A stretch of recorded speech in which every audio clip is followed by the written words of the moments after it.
hear people tell you that, well, if you're a single girl and you're not yet married, it is because maybe you're married in the spirit. Or they tell if you have a dream and you see somebody in the dream like yourself wearing wedding ring, or in the dream you're wearing wedding gown, it is your spiritual husband. There are no husbands in the spirit.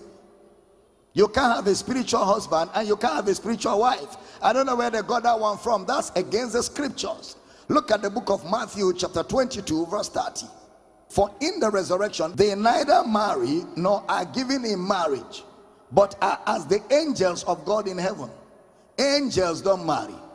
What are evil spirits and what are demons? They are fallen angels. So a girl can be married to a spirit. Spirits don't marry.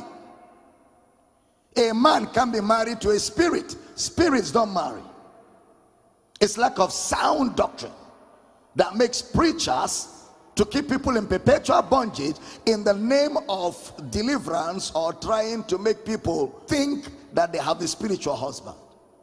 Spirits don't marry. They're like angels. Angels don't marry.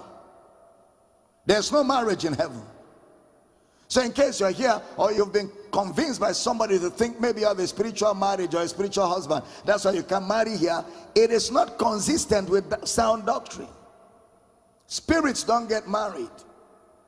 So if you dream and you see yourself getting married in a dream, it's because you think about it too much.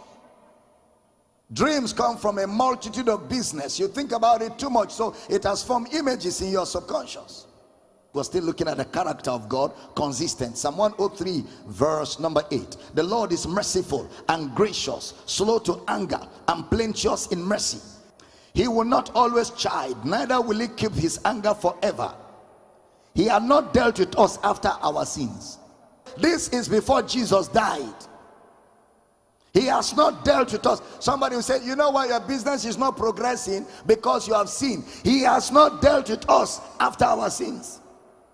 Somebody says, sister, the reason why you can't get married is because when you are an unbeliever, you were sleeping around all over. That is why you cannot get married. He had not dealt with us after our sins.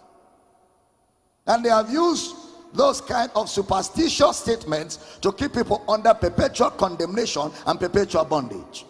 But look at God's character. He has not dealt with us after our sins, nor rewarded us according to our iniquities. He is not going to relate with you based on what you do or what you didn't do. He relates with you based on who he is. Once you know this, the devil can't hoodwink you anymore. Once you know this, the devil and his agents can't keep you anymore under perpetual bondage. All of these are superstitious things that people are teaching that contradict the consistent nature of God as revealed in the scriptures.